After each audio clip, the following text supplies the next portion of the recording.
लोग, हालात, मौके सब अधूरे होंगे, सपने हमारे हम ही से पूरे होंगे। दोस्तों, ये एक सच्ची कहानी है। मॉन्टी रॉबर्ट्स नाम के एक आदमी के पास एक बड़ा सा हॉर्स फार्म था, जो वो अपने फ्रेंड्स को इवेंट्स ऑर्गेनाइज करने के लिए रेंट पर दिया करते थे। एक बार बच्चों के एक इवेंट के दौरान इवेंट ऑर्गेनाइजर ने मॉन्टी रॉबर्ट्स को ही चीफ गेस्ट बुला लिया और उनसे कहा कि वो बच्चों को कोई प्रेरणादायक कहानी सुनाए। मॉन्टी रॉबर्ट्स शुरू हुए। उन्होंने कहा कि बच्चों, ये कहानी आप ही की तरह एक छोटे से बच्चे के बारे में है। इस बच्चे के पिताजी घोड़ों को ट्रेनिंग दिया करते थे। उसकी वजह से उन्हें एक रेस ट्रैक से दूसरे रेस ट्रैक, एक अस्तबल से दूसरे अस्तबल जाना पड़ता था, जिसके कारण उन्हें कुछ ही दिनों में शहर पे शहर बदलते रहना पड़ता था। उसी वजह से इस बच्चे की भी स्कूल, पढ़ाई, दोस्त यार सब बदलते रहते थे। जब ये लड़का 12वीं क्लास में था, एक दिन टीचर इसकी क्लास में आए और उन्होंने कहा कि स्टूडेंट्स, आप सब जिंदगी में जो भी बनना चाहते हो, बड़े होकर आप सबका जो भी सपना है, इस विषय पर एक सुंदर सा निबंध लिखकर कल ले आना। फिर क्या था, ये लड़का भिड़ गया। रात भर में लिख लिख के इसने एक शानदार निबंध लिख डाला। उस निबंध में इसने अपने आप को एक हॉर्स फार्म का मालिक बता दिया। उस हॉर्स फार्म का एरिया 200 एकड़ बता दिया। उस 200 एकड़ के फार्म में 4000 स्क्वायर फुट का एक बंगला भी बना दिया और यहां तक कि उस बंगले का फ्लोर प्लान तक बना के इस निबंध में जोड़ दिया। सवेरे ले जाकर निबंध टीचर को दे दिया।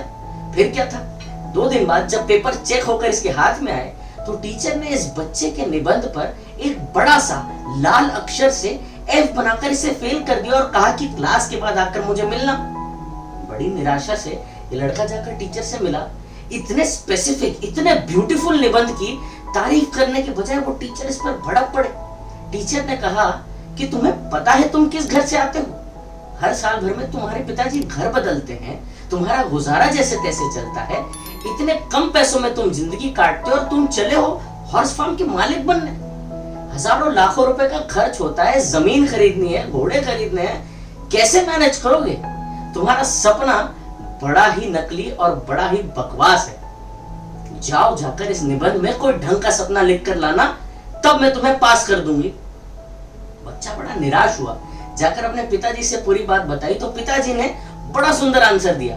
कहा कि बेटा, ये निबंध तुम्हारा, ये सपना तुम्हारा, इस पर अधिकार तुम्हारा। जैसा तुम्हारा मन करे, जो तुम्हें अच्छा लगे वैसा लिखना।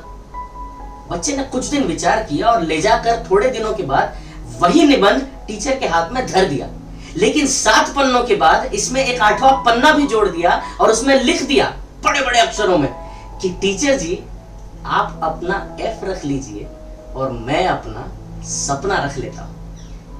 ये सुंदर कहानी बताने के बाद मॉन्टी रॉबर्ट्स ऑडियंस की तरफ मुड़े और उन्होंने कहा कि बच्चों, मैं तुम लोगों को ये कहानी इसीलिए बता रहा हूं क्योंकि जिस बंगलों में बैठकर तुम ये कहानी सुन रहे हो, इसका एरिया 4000 स्क्वायर फुट ही है और ये बंगला जिस हॉर्स फार्म के बीच में है, उस हॉर्स फार्म का एरिया 200 एकड़ ही है। और आप पीछे मुड़कर दीवार पर देखेंगे तो मैंने 20 साल पहले जो निबंध लिखा था, उसके 8 पन्ने फ्रेम करके भी लगाए हुए हैं। दोस्तों, इस सुंदर सी कहानी पढ़ने के बाद मुझे बहुत अच्छी लगी। आपके और मेरे जैसे लोगों के सपने मोस्ट केसेस में एक बड़े इंस्टीट्यूशन से बड़ा कोर्स या उस कोर्स से मिली हुई एक बड़ी नौकरी, बड़ा काम, इसी के आसपास होते हैं। यही सही तरीका है, मोस्टली लोग यही करते हैं। लेकिन अगर हम इस तरह से सोचें कि हॉर्स ट्रेनिंग जैसा छोटा सा नीश एरिया चुन के मॉन्टी रॉबर्ट्स वर्ल्ड लेवल पर अपना नाम स्थापित कर पाते हैं, तो उसका एक ही कारण था, क्योंकि उनका अपने सपने पर, अपने टैलेंट पर पूरा विश्वास था। तो चाहे कितना ही फूलिश, कितना ही इररिलेवेंट, कितना ही बकवास हो, लेकिन हमारे सपने पर, हमारे टैलेंट पर, हमारे चुने हुए नीश पर पूरा विश्वास हो, तो अपने सपने को संभाल के रखें बड़े प्यार से और सुनते रहें हर हफ्ते कहानियां मिश्रा जी कहानीकार से।